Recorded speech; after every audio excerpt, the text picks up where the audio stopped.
Hello, this is Kenny Williamson, and welcome back to another episode of Melchizedek Chronicles. Today, I wanted to talk a little bit about a subject that I'm interested in. Of course, I'm interested in lots of things. This is just one of the many, and that is wristwatches. I've always liked wristwatches. I've always liked clocks. It's just something I've always been into. If you watch and have been watching my episodes, which lots of you have, I talk a lot with my hands. I have to move my hands a lot to speak, apparently. That's what I've been told. I've been told several times, you couldn't even speak if you didn't move your hands. If your hands were tied behind your back, you couldn't even speak. That's probably the case. However, if you've seen the videos and me moving my hands around like I do, you probably noticed that I do wear a wristwatch lots of the time. This is an automatic wristwatch that I bought, 10, 12 years ago in Tulsa, Oklahoma, when I used to work over there. And it's an Omega. This one's called an Omega Planet Ocean. And and you may not have even heard of an Omega. Some people have, some people haven't. It's not a Rolex, it's an Omega. But what I wanted to talk about with this Omega, which I thought was interesting, is I pay attention and I watch these different watch shows, and they sell Omegas and they work on them, and Rolexes and everything else, every kind you can imagine, real expensive ones. This is not that expensive. So it's interesting. So what I wanted to tell you about this one is I think it's a funny story, is also if you've been following the channel. If not, that's fine. But if you have, you know that I think it was in October, I went to Dallas, Texas, to a thing called TrutherCon 2025. Now, in that particular little thing that I went to, it was 2 or 3 days long. They had all these different speakers. Flat Earth Dave was there. Witsit Gets It was there. A whole bunch of guys that are into that kind of stuff was there. And me, of course, I'm a truth seeker, so I was there. So on the way back, I'm sitting at the airport, and a guy sits next to me because we're waiting on the flight, and his flight actually left before mine did. And he was looking around, and I'm just sitting here, like this, with my arms crossed, got my hand on my bag, and he says, "Excuse me, sir." I said, "Yeah." He's like, "Is that an Omega watch you're wearing?" And I'm like, yes, it is. He said, "Well, what model is that?" I said, "It's called a Seamaster Planet Ocean." He asked if he could see it, and he'd been sitting there a while, so I didn't figure he was going to take off with it. So I took it off and I handed it to him. And he's like, "Yeah, I really like this watch. I've been thinking about buying what he called a big boy watch." He said, I'm wanting to get either an Omega or a Rolex, or he named off several others that I can't even pronounce the names and I've never even heard of. And he said, "Yeah, I really like the Omegas." He said, "However," he said, "I've got one reason. I was going to get an Omega." He said, "Now I don't think I want an Omega anymore. I'm not going to get one. I don't like them anymore." And so, "Why is that?" And he said, "Well, it all has to do with their moon watch." And I was like, of course, you know me, right? I mean, I'm a conspiracy theorist, obviously, which I don't believe is conspiracy. I don't believe we went to the moon. Everybody knows that. I don't believe you can get to the moon. So to hear this from a total stranger at an airport, he says, "That moon thing." And I said, "What about it?" He said, "Well, I don't believe we ever went to the moon." I was like, "Really? You don't believe we went to the moon?" To me, you don't hear that very often. Now, if I'm talking about it with a group of like-minded individuals, then yes, I hear about it. But a random stranger come up to me and say, at an airport, and say, "I don't believe we went to the moon," to me, that's just over the top, right? But it all started with the watch. And so he was like, "Yeah." He said, "I don't believe we went to the moon." And he explained that. And he said, and Omega claims their watch was on the moon, and they have a moon watch. So I don't really want to have a watch, or even from a company that produces watches, who claims they had a wristwatch on the moon when I know we didn't go to the moon. So they're liars. So, of course, I had to say, well, now hold on a second. I too believe that the moon landings are fake. And I don't think that Omega as a company knew anything about it. And now that this fake hoax has been going on for, 30, 40, 50, 60 years, whatever it's been now, from 1969 or whatever to now, you do the math. It's like, of course, they still sell Moonwatch. And the original Moonwatch supposedly had some kind of a plastic lens that wouldn't break. And you can buy a new one now, they call the Moonwatch, that has like a regular sapphire crystal like this one, because it's supposedly like a replica, one they went to the moon with. But you ain't going to the moon, so you don't need the special crystal. You see what I mean? A regular watch crystal will suit you just fine. So, I thought it was really, really interesting. So I said, well, I'm a moon landing denier myself. Don't believe it. Don't even believe we can get to the moon, but that's a whole nother issue. But, for baby steps, right? Baby steps for these guys. I don't believe we went to the moon. But I don't believe Omega knew anything about it. In fact, that's what I wanted to do this podcast on, because I got to thinking about that. And that's been a while. It's been a couple months ago. But it came up again. Something else came up as I've been looking at some watches, and somebody mentioned a moon watch again. And I'm like, oh, yeah, the moon watch. That's right.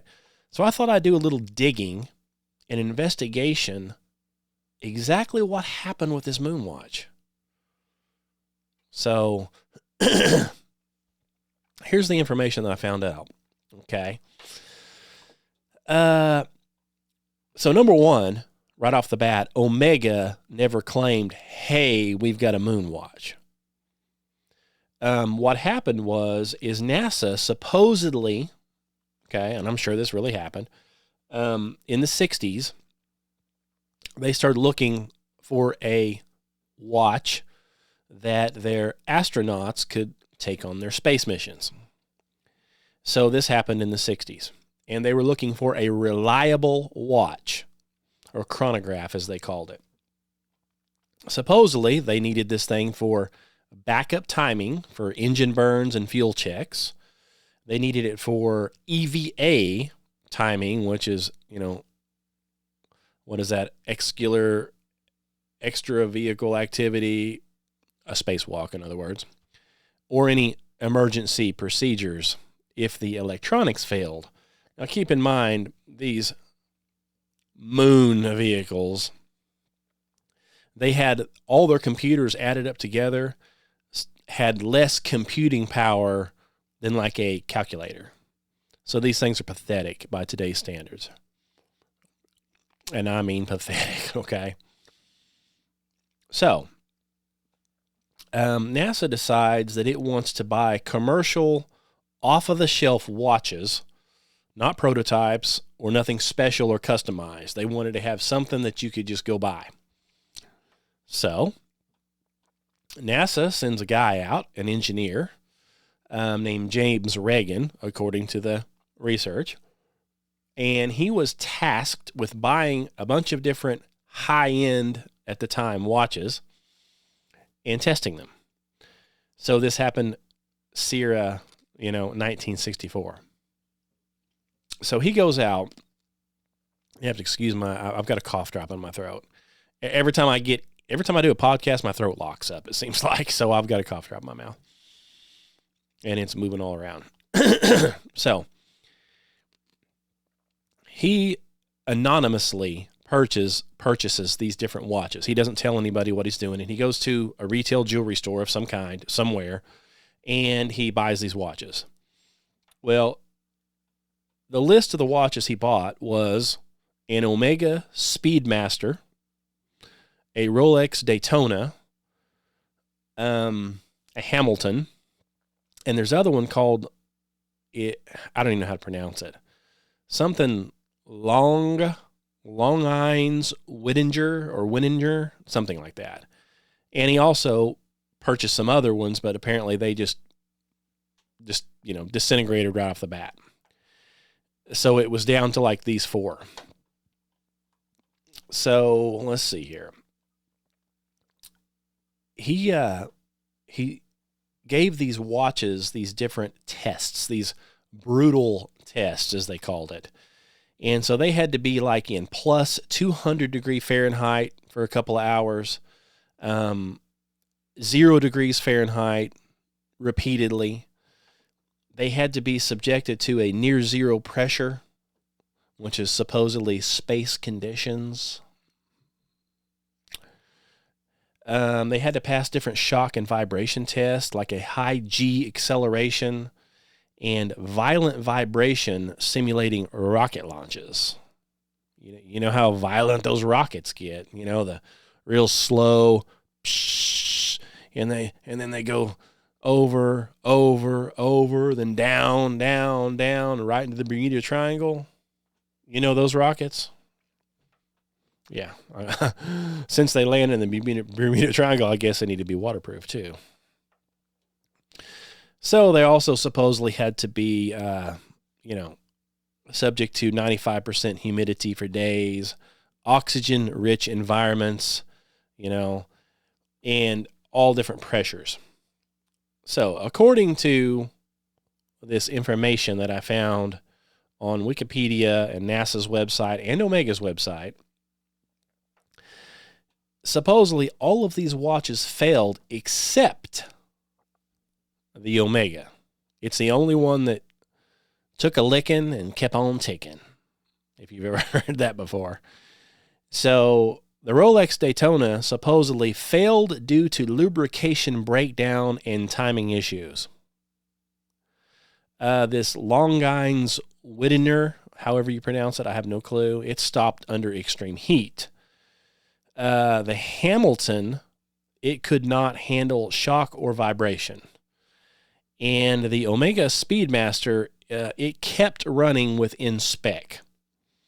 So in 1965, NASA officially certified the Omega Speedmaster as flight qualified by NASA for all manned space missions. So, this is a documented NASA designation. This is not a marketing slogan by Omega. So at this point, Omega, after all these things are being tested, apparently they don't even know their watch is being tested because this guy bought them retail, bought them anonymously, and he's just testing them. So Omega doesn't even know they've got a moon watch at this point. So, then before the Apollo, the pagan Apollo, Apollyon, satanic, before those missions, they had the Gemini missions, which had supposedly, allegedly, spacewalks, docking maneuvers, and extended missions in space. And all of these astronauts that were on these missions here, these Gemini missions, they were wearing a Speedmaster, an Omega Speedmaster. And according to them, the watch proved itself repeatedly in real space conditions. Now, that's according to NASA. Now, if you ask me, I would say that's a bald-faced lie. I would say they never went to space, and the watch has never been in space. But according to NASA, the watch was in outer space. Now, that's the information that Omega has to go on. They're like everybody else.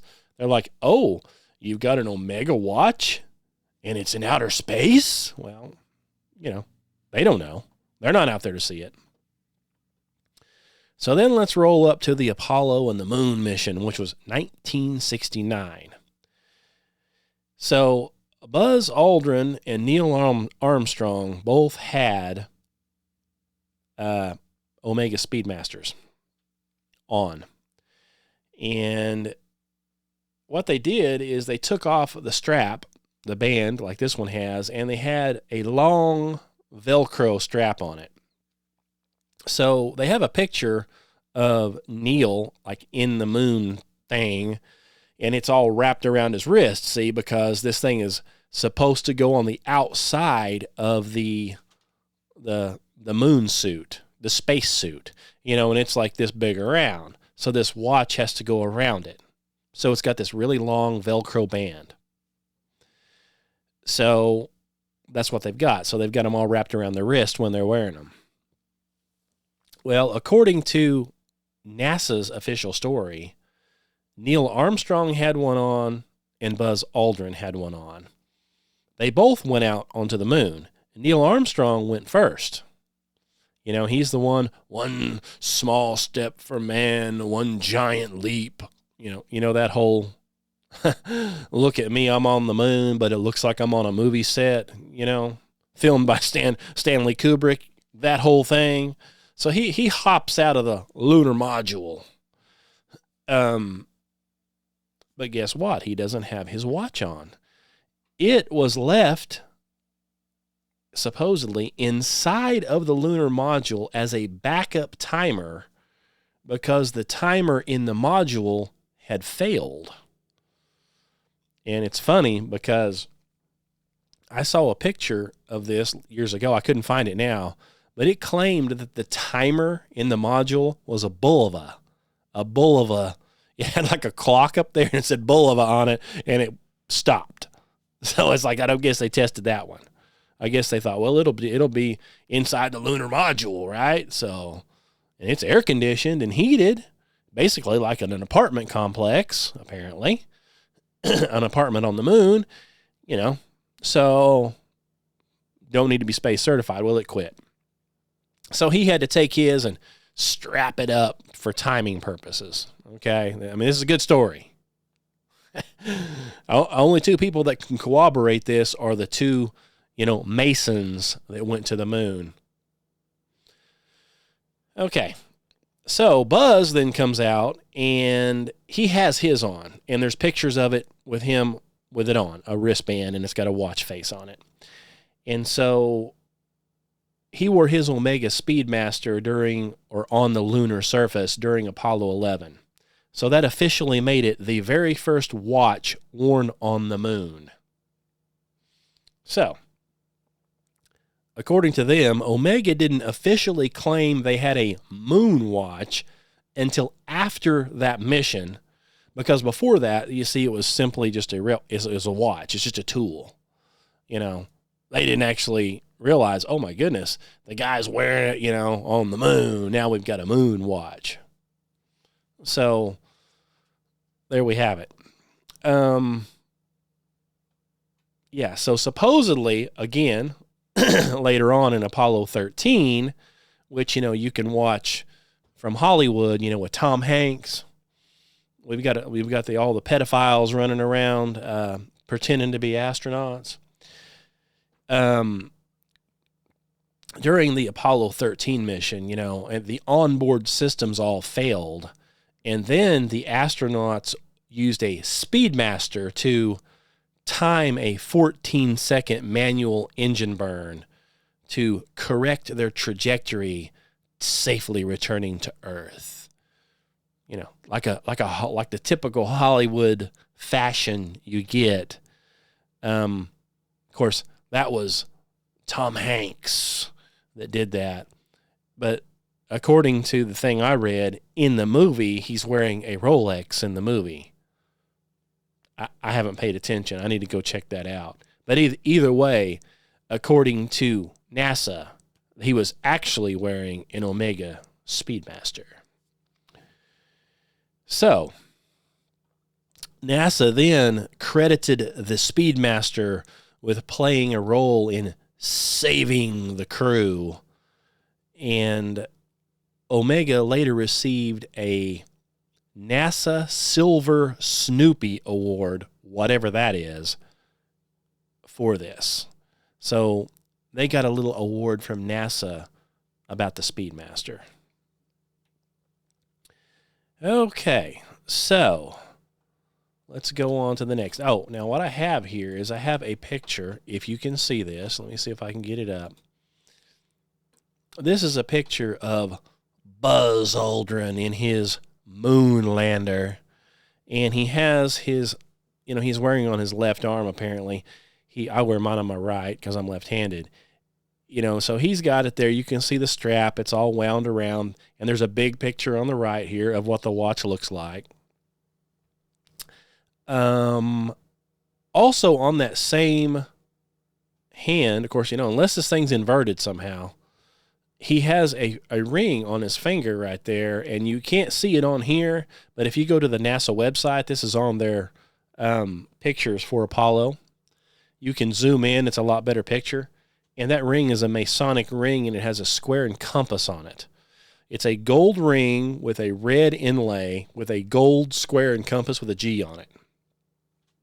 So it's funny because I did a little research to say, because I hear that all the time, was Buzz Aldrin a Mason? Oh, there's no proof of that. He never admitted that. I'll say, well, he's wearing a Masonic ring on his finger with a square and compass. I know lots of people who used to be Masons, and that's the same ring they're wearing. So, I went on to AI and asked it some questions. They're like, oh, no. I was like, well, that is a Masonic ring, no matter what you say. Okay, you can go see it for yourself. So anyway, there he is. He's in his little lunar module or whatever he's supposedly in. And there he is. He's practically bald. What's funny is all the pictures of him today, now that he's like 80 or 90, well, he's got nearly a full head of hair. So I'm not sure why we know he was supposedly like 30. He's basically got a horrible receding hairline, but today he's got hair there. So somehow he grew hair back. Not sure how that happened. Maybe, I don't know. Maybe it's through all those Van Allen radiation belts he went through. The radiation sizzled his head a little bit, and his hair miraculously grew back. Not sure. Not sure how that happens. How you see people, it's kind of like Joe Biden. He don't hardly have any hair in one picture, and the next picture he's got a full head of hair. It's like, wow, how do these rich politicians and astronauts, how did the hair grow? Are they getting their hair implanted or something? Maybe. I don't know. That's a good question. Maybe we should look into that. Anyway, so on to the next saga here about the Moonwatch. So let's go on to the next section here that I have. Okay. So we've established Omega's a Moonwatch. We've established how Omega became a Moonwatch. Now, what happened to the Moonwatch, you ask? Well, it got lost. So here's the story of what happened to the legendary Omega Moonwatch. Let's see. It vanished. So after Apollo 11, Buzz Aldrin's Speedmaster was given by him to the Smithsonian National Air and Space Museum. And this was going to be a part of the astronaut memorabilia display. So multiple different accounts, including Buzz, says that he sent, I guess via mail, UPS, USPS, not sure, to the Smithsonian. So he mailed it off to him, and it never arrived. So it's widely believed that it was either stolen or lost in transit, and that was in the early 1970s that this happened. Now, the Smithsonian now does have other Apollo-era Speedmasters, but Aldrin's moon surface watch is still missing. So, and here's what happened there. Well, let me see here what else. What else do I have here? Right, we've already went over this. Neil Armstrong's watch was left in the lunar module as a backup timer, so Aldrin's often described as the first watch actually worn on the moon's surface. making it one of the most historically valuable wristwatches ever. And of course, it disappeared. Supposedly, over the years, people have claimed to have had that watch, but it turned out to be not the case. So, the other article I read here, which I don't see it in front of me, but I remember reading it, Buzz is interviewed, I think it's in his book, and he's talking all about this and how he had sent it to him, and of course it got lost. And so it's never been found again. So he reported that, and then at that point, NASA perks up and they're like, oh, well, we need to recall all watches that we've put out there. Any watch that was in the Apollo program or has anything to do with the moon, we need it back. So all of these other astronauts were forced to turn in their watch or anything to do with this stuff. Remember that. So they all had to turn it all in. So now none of them have anything. And in his little book that I read, this article that he was talking in, he said, they were kind of griping and complaining about it. They were upset that they had to give their watches back. But NASA's like, now, those are our watches. That's government property. So they had to return them. That's the story. So there you go. There it is on Omega. Now, if you want to know my thoughts on it, you already know what my thoughts are. They never went to the moon. There's never been a wristwatch on the moon, and there never will be because you can't get to the moon. So that sums that up. Now, do other people believe we went to the moon? Of course they do. Did he really send the moon watch, or did he keep it, or did somebody steal it? Don't know. Somebody probably stole it, intercepted the package, was like, oh, he's mailing this stuff off, and went through the package away. I don't know. So they believe it, and they think they've got a watch that was on the moon. Now, NASA comes back now, and they say, oh, we've got to have that stuff back. We have to have it back. Why do you think that is? I have a theory. I have a theory about that. I'm going to tell it to you right now because I know you want to hear it, right? You see, this is an automatic watch. Okay, it's just a wristwatch. I watch different YouTube videos on watch repair, watch cleaning, just watches in general, because like I said, I like watches. Well, what I've noticed is you take a wristwatch, these guys are pulling them apart, and they're absolutely filthy. So you've got a watch like this one that hasn't been serviced in 10 years. I'm sure if they opened it up and pulled the links off, it would have all kinds of crud all up underneath it that you can't see right now and you can't get to until you open it up, and all of a sudden it just falls out of everywhere. So we know that's a fact. So imagine this same watch being on the moon for a while. Now, according to NASA, the moon dust up there is thick.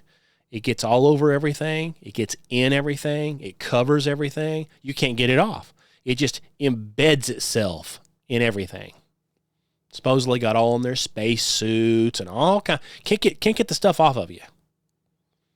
Stains up the material because it gets in it and just stains it. You can't get it off. So, my theory is NASA was probably like, okay, we've lost our moon watch. We've lost one. What if a watchmaker opens up this wristwatch and a bunch of dust falls out? Moon dust. Are you following me here? Moon dust. And let's just say he gets a hankering to get it tested. And come to find out, it's not dust from the moon, but it's dust from over here in the desert. Or it's not dust from the moon, it's cement dust from the fake stage that was set up for the fake Apollo moon landing. So we don't want anybody testing the dust, in other words. That dust can never be seen by anybody other than us. So we need to get those watches back ASAP. So then you're thinking to yourself, well, would that really happen? Would they even care? Yes, they would. And here is how I know they would, because here is the next story. Now, this doesn't have to do with a watch, but this does have to do with moon dust. Okay? And so, let me get my article pulled up here. So, this came up on a podcast I listened to here a while back with Bart Sabrell again. I've got an interview scheduled for him that's coming up, so I'm going to mention this to him. He mentioned, about how NASA did and how strict they are with their moon dust and moon rocks. You see, because supposedly these astronauts came back with over 800 pounds of moon rocks. Now, during this time, they gave away little pieces of these moon rocks, like the marble size, in these plaques to all these different countries, and they have them on display. Keep in mind, they don't look anything like the moon rocks that they show pictures of. They look completely different. Well, one of these moon rocks that was given to a country, I can't remember the country, you can look it up, they actually wanted to get theirs insured or something. They took it out of the case and had it tested, and lo and behold, guess what? I think it's Dutch, the Dutch government. Lo and behold, it's fake. It's not even a moon rock from space. Would you know what it was? It was a piece of petrified wood. So NASA gave these people fake moon rocks. One person, one company, one government actually opened the thing up and tested it, and guess what? It's not a rock from outer space. It's not a rock from the moon. It's from right here on Earth, and it's a piece of petrified wood. That's all it was. So why would they do that? Well, probably because they're all fake, right? I mean, logically, there is no such thing as a moon rock. So everything they gave out was fake. So, of course, nobody's allowed to see, no normal, and in this podcast, the guys are going, how would we know? We can't test these moon, we need to get some moon rocks in here and test them. That's never going to happen. There is no individual person that has a brain in their head that's going to get to test anything. The only people that get a hold of this stuff is other government people and people that are in on this scam. If you ain't in on the scam, you're not going to get to look at the thing except through a piece of glass. You're never going to get to touch it, let alone test it. So, one of the things they mentioned that happened to do with these moon rocks was a grandma, and I found the story, and it's real. There was a 70-year-old woman, and basically the news story was a grandma got busted for selling a moon rock. So the lady's name was Joan Davis, and she was an elderly California widow, and she somehow got caught up in the NASA Office of Inspector General. Didn't even know it existed. After trying to sell a tiny piece of lunar material embedded in a lucite or acrylic paperweight. Okay? So here's what happened. Joan Davis, this old lady, in her mid-70s, and this was in 2011, she was described as a widow and a grandmother. Her late husband's name was, let's see, what was his name? His name was Robert Davis, and he had worked on the Apollo program, but he worked for North American Rockwell. So he was some kind of an engineer or scientist working on the Apollo program. What he did is during this time in Apollo, he acquired, apparently legally, because this thing, he got it from NASA, from the Apollo program, and it was a paperweight like this big. It's a big, pretty big paperweight, and it's clear, like real heavy. And in the very center of this thing, it had a teeny tiny speck, smaller than a grain of rice. That teeny tiny speck was supposedly a speck of moon dust. Okay? I'm serious. Well, he brings this thing home and has it for years until he dies. And now she is pushing 80-year-old widow who is, needs the money. She lives in California. I mean, look what's going on in California. Of course, you're going to need the money over there, right? Taxes through the roof. I mean, God knows what's going on over there. So, of course, you're going to need the money. So she decides what her husband had left it to her, gave it to her, and she's like, well, I want to get rid of this thing. So she listed it somewhere, probably on eBay, and said, look, this is a teeny tiny speck of moon dust, came from the Apollo program. My husband brought it home. I want to sell it. So she was trying to sell it, and apparently she had an offer from a guy who offered her $1.7 million. And she's like, sold. So let's see here. So she wasn't really talking to a real buyer. She was talking to an undercover NASA guy. I mean, seriously, over a speck of dust trapped, sealed in a big, thick piece of lucite. So in other words, you ain't ever getting it out. Okay. I mean, think about that. Picture that. So let's see. So they investigate this for months, and they come up with an undercover buying. So they're going to buy it from her, and they're undercover agents. They're not real buyers.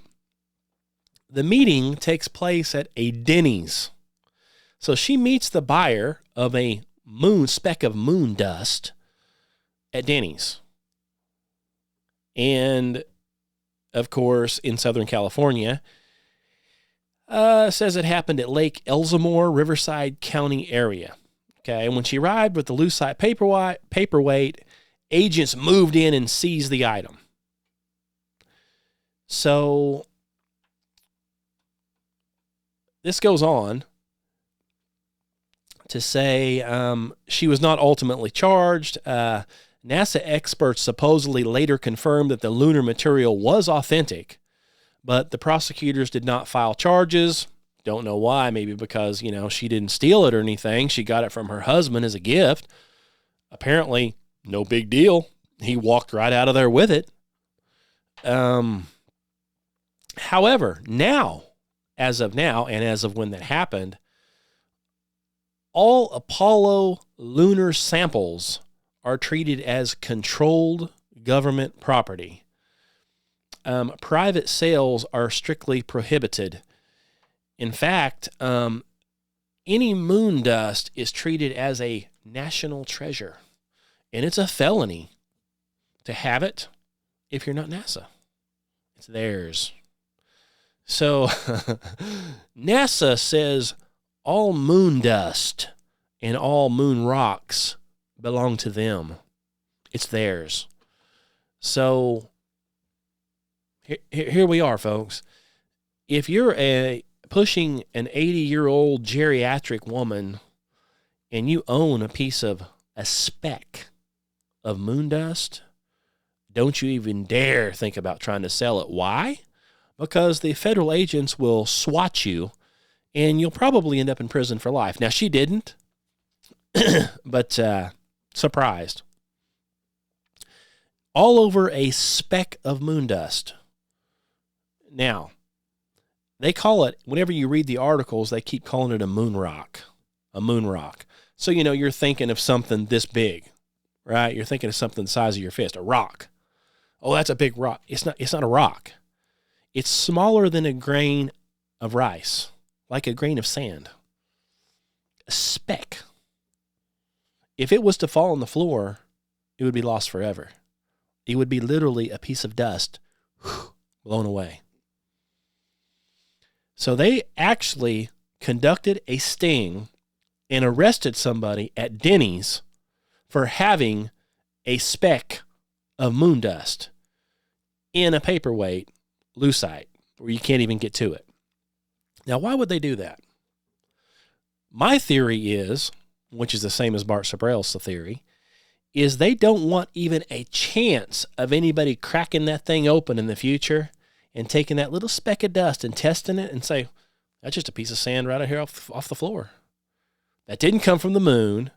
It's literally a piece of sand out of the driveway. It's nothing. There's nothing special about it.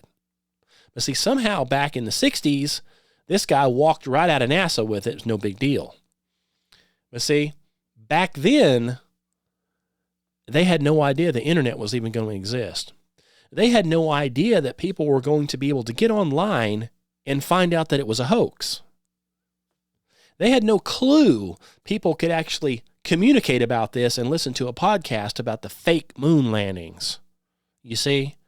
And then people might actually investigate it. And people with way more stuff than they had back then can say, oh, let me have that. I'll just take it and test it right under this microscope right here. And they didn't think about that. So they didn't have to worry about controlling it. They figured it'd just disappear, just a piece of sand, right? Who cares? Well, now all of a sudden, a piece of moon dust comes up for sale on eBay. They're like, what? Somebody has some moon dust that's not us and not the Smithsonian? Well, swat them, arrest them. I'm surprised they didn't just shoot her. I'm surprised they didn't show up with a SWAT team and just spray the whole place with bullets and kill everybody in the whole place. I'm surprised. That sounds more like what they would do. So if they're that ridiculous over a speck of dust, is there any wonder why they went and got all the watches and anything that went to the moon had to come back to them? Is there any wonder? Because a watch got lost? What if it has a speck of moon dust on it or in it, embedded in the bezel or embedded in the band? Well, somebody might test it. Somebody might realize where it came from. So, yes, that all that is a true story, by the way. But just think about that for a second. Supposedly, people can go to Antarctica and the desert and all kinds of places, and supposedly there are rocks from the moon, meteorites from the moon, which are nothing more than supposedly something has hit the moon and went poof and blew rocks up into the air, and these rocks have made their way back down to Earth. So apparently if you pick up a moon rock from the ground, you can have it. But if you have a moon rock that NASA picked up from the moon, well, you better not get caught with it, put it that way. You're a felon. They'll probably put you in a gulag somewhere and that you'll never be seen again. Why? Well, because, see, if you walk out there, this is my opinion, by the way, this is my theory. If you're walking in Antarctica, which you can't get there anyway, but let's pretend that you could, and you stumble upon a moon rock from outer space, and you pick it up, and you're like, I got me a moon rock, got it right here. Well, that's fine. Because, see, if somebody tests it, and it turns out to be nothing more than petrified wood, they're going to say, well, of course, because you picked it up down there in Antarctica and you don't know anything about it. You see, you're an idiot. So you didn't even pick up a moon rock. You just thought you did. That's because you're an idiot. Only NASA can pick up moon rocks. Don't you know that? Don't you know only NASA can get this stuff done? Not you. And you don't work for NASA. You're not a Mason. You don't have a top secret clearance. So you're never going to get to see a moon rock, except in pictures. So, obviously, you pick up a moon rock, they can say, you didn't really pick up a moon rock. You just thought you picked up a moon rock. But if you have a moon rock that came off the space shuttle, they're going to say, well, now this one's real, see, because we picked it up off the moon. Now let's test it. Oh, no. Oh, no. We test it, and we tell you that it's real. Everything goes through us. You know, that way we can control everything. So we can literally, you can be looking at a rock out of your driveway. But if we have it in our hands, it could be a moon rock. But you're never going to get to know the difference. You see? So they don't want the watch floating around because it could have moon dust on it. Now, that's my opinion. I don't know. So I don't know. You be the judge on that. However, all this to say, I met a guy at the airport who no longer wants an Omega watch because he thinks that the moon landing is fake. Well, I mean, kudos for that. But like I told him, I have an Omega and I believe it's fake, obviously. But see, Omega doesn't know that. Omega has to go by the same information that all these other people go by, propaganda, and they just assume it's true and it doesn't hurt. I was like, hey, you know, if 50% of the population believes we went to the moon and they were wearing an Omega when they did it, put it on the website. Hey, produce a moon watch. Maybe somebody will buy it. Mark that price up a little bit. After all, it's a replica that went to the moon. So maybe here in the near future, you know, we can come up with one that went to Mars, maybe, with Elon. Maybe Elon will take one to Mars, but he may not like Omega. I don't know. He may be wearing a Timex for all I know. Who knows? Anyway, I just thought I'd throw that thing out there. Yeah. Thanks for listening, by the way. I just thought I'd throw that out there. I need to get another podcast done, and it was interesting, and I like moon rocks. I like talking about moon rocks. I like talking about wristwatches. Like I said, I'm going to come up with another one with Bart Sabrell here real soon. We're going to talk about his interview he had with the astronaut. You know, I think it's going to be good. I think he was MK Ultra'd. Another guy thinks he's MK Ultra'd, but he may just be a liar. You know, it's funny on these astronauts. They're like Buzz and all these others. They're usually always Masons. A lot of times they're 33 degree Masons, which is the highest you can get. It's an honorary title. So you can go up to 32, but then you have to be promoted to 33. It's an honorary deal. You can't just buy it. So in order to be that level and have a top secret clearance, obviously, you have to be able to keep a secret.